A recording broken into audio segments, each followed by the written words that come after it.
Welcome back to ಅಡುಗೆ ಮನೆ YouTube channel.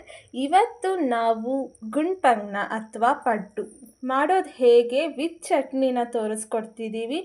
So ಚಟ್ನಿಗೆ ಬೇಕಾಗುವಂತಹ ಇಂಗ್ರೀಡಿಯೆಂಟ್ಸ್ನ ನಾನು ತೋರಿಸ್ತಿದ್ದೀನಿ. ಹಸಿ ಕೊಬ್ಬರಿ, ಉಪ್ಪು, ಕಡಲೆಪಪ್ಪು, ಸ್ವಲ್ಪ ಮುಂಚೆನೇ ನೆನೆಸ್ಕೊಂಡಿರುವಂತಹ ಹುಣಸೆಹಣ್ಣು, ಈರುಳ್ಳಿ, ಕೊರ್ಬೇವಿನ ಸೊಪ್ಪು, ಕೊತ್ತಂಬರಿ ಸೊಪ್ಪು ಮತ್ತು ಹಸಿಮೆಣಸಿನ್ಕಾಯಿ. ನಿಮ್ಮ ಖಾರಕ್ಕೆ ಎಷ್ಟು ಬೇಕೋ ಅಷ್ಟು ನೋಡ್ಕೊಳ್ಳಿ. ನಾವಿಲ್ಲಿ 3 ತೊಗೊಂಡಿದ್ದೀವಿ. ನಾವು ಚಟ್ನಿ ಮಾಡೋದನ್ನು ಹೇಳ್ಕೊಡೋದ್ರಿಂದ ಫಸ್ಟು ಒಂದು ಬಾಣಲಿಗೆ 2 ಸ್ಪೂನಷ್ಟು ನೀವು ಎಣ್ಣೆನ ಹಾಕ್ಕೊಂಡು ಅದಕ್ಕೆ ಈರುಳ್ಳಿ, ಕೊರ್ಬೇವಿನ ಸೊಪ್ಪು, ಕೊತ್ತಂಬರಿ ಸೊಪ್ಪು ಮತ್ತು ಮೆಣಸಿನ್ಕಾಯಿನ ಈ ಥರ ಹಸಿ ವಾಸನೆ ಹೋಗೋ ತನಕ ಒಂದು 2 ಮಿನಿಟ್ಸ್ ನೀವು ಬಾಡಿಸ್ಕೋಬೇಕಾಗತ್ತೆ.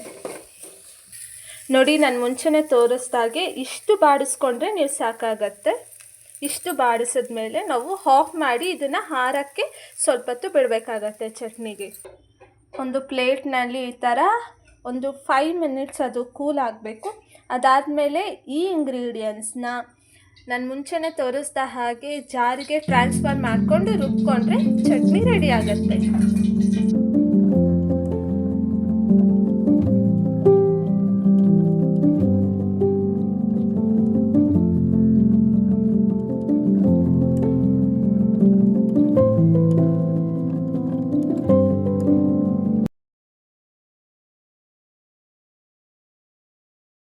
ಗುಂಡ್ಪಂಗ್ನಾಗೆ ಹಿಟ್ಟಿಗೆ ನಾವು ಒಂದು ಒಗ್ಗರಣೆ ಮಾಡ್ಕೋಬೇಕಾಗತ್ತೆ. ಅದಕ್ಕೆ ಕ್ಯಾರೆಟ್, ಸಣ್ಣಕ್ಕೆ ಹೆಚ್ಕೊಂಡಿರುವಂತಹ ಈರುಳ್ಳಿ ಮತ್ತು ಕೊತ್ತಂಬರಿ ಸೊಪ್ಪನ್ನು ಈ ಥರ ರೆಡಿ ಮಾಡ್ಕೋಬೇಕು.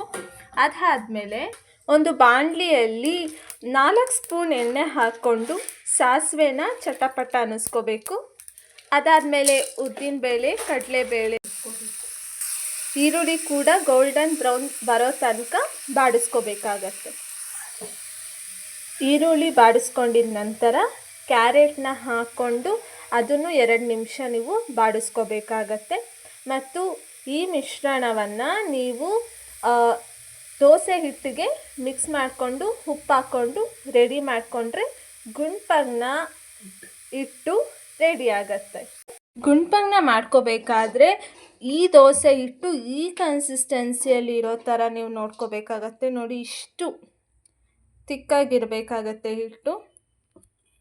ಆಮೇಲೆ ನಾನು ಮುಂಚೆ ತೋರಿಸಿರುವಂತಹ ಒಗ್ಗರಣೆಯನ್ನು ಈ ರೀತಿ ಡೈರೆಕ್ಟಾಗಿ ನೀವು ಹಿಟ್ಟಿಗೆ ಹಾಕ್ಕೊಂಡು ನೀಟಾಗಿ ಕಲಿಸ್ಕೋಬೇಕು. ಎಲ್ಲ ನೀಟಾಗಿ ಕಲಿಸ್ಕೊಂಡ್ಮೇಲೆ ಇದಕ್ಕೆ ನೀವು ಉಪ್ಪು ನೋಡಿಕೊಂಡು ಎಷ್ಟು ಬೇಕೋ ಅಷ್ಟು ಆ್ಯಡ್ ಮಾಡ್ಕೋಬೇಕು. ಈ ರೀತಿ ಗುಂಡ್ಪಂಗ್ನಾಗೆ ಹಿಟ್ಟು ರೆಡಿ ಇದೆ. ಮುಂದೆ ಗುಂಡ್ಪಂಗ್ನ ಹೇಗೆ ಮಾಡೋದು ಅಂತ ನೋಡೋಣ. ಪಡ್ ಮಾಡೋದು ನೋಡೋಣ. ಇದು ನಾನ್ ಸ್ಟಿಕ್ ತವ. ಒಂದ್ಸಲಿ 7 ಪಟ್ಟು ಆಗುತ್ತೆ. ಸೊ ಹಾಗಾಗಿ ಇದನ್ನು ಸ್ವಲ್ಪ ಮುಂಚೆ ಪ್ರೀ ಹೀಟ್ ಥರ ಸ್ವಲ್ಪ ಕಾಯಕ್ಕೆ ಬಿಡಬೇಕು. ಆಮೇಲೆ ನಾವು ರೆಡಿ ಮಾಡ್ಕೊಂಡಿರುವಂತಹ ಹಿಟ್ಟನ್ನು ಹಾಕ್ಕೋಬೇಕು. ಅದಕ್ಕೂ ಮುಂಚೆ ಎಣ್ಣೆನ ಹಾಕ್ಕೋಬೇಕಾಗತ್ತೆ.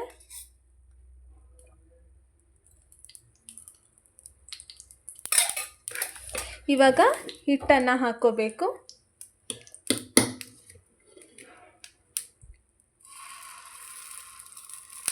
ಒಂದೊಂದಕ್ಕೆ ಇಷ್ಟಿಷ್ಟು ಹಿಟ್ಟು ಹಾಕ್ಕೊಂಡ್ರೆ ಸಾಕಾಗುತ್ತೆ.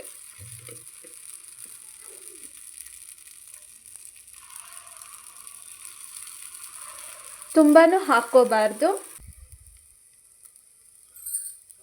ನಮಗೆ ಗೊತ್ತಾಗುತ್ತೆ ಮೇಲಿರುವಂತಹ ಹಸಿ ಹಿಟ್ಟೆಲ್ಲ ಡ್ರೈ ಆಗ್ತಾ ಬರುತ್ತೆ. ಆ ಸ್ಟೇಜಲ್ಲಿ ಇದನ್ನು ತಿರುವಾಕಬೇಕು.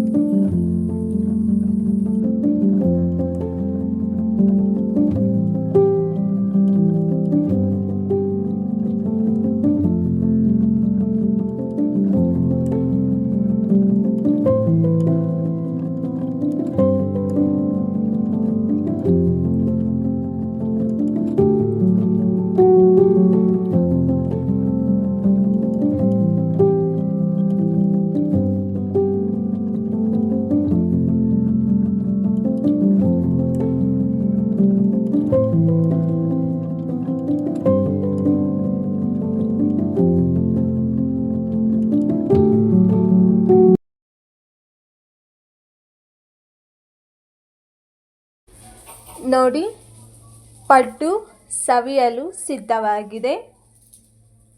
ಗೋಲ್ಡನ್ ಬ್ರೌನ್ ಕಲರ್ ಎಷ್ಟು ಚೆನ್ನಾಗಿದೆ ಪಡ್ಡುಗಳು. ಆ್ಯಂಡ್ ಕೊಬ್ಬರಿ ಚಟ್ನಿ. ಈ ಥರನೇ ಇನ್ನಷ್ಟು ರೆಸಿಪಿಗಾಗಿ ನಮ್ಮ ಅಡುಗೆ ಮನೆ ಯೂಟ್ಯೂಬ್ ಚಾನಲ್ನ ಸಬ್ಸ್ಕ್ರೈಬ್ ಮಾಡಿಕೊಳ್ಳಿ. ನಮ್ಮ ವಿಡಿಯೋವನ್ನು ಸಪೋರ್ಟ್ ಮಾಡಿ. Thank you.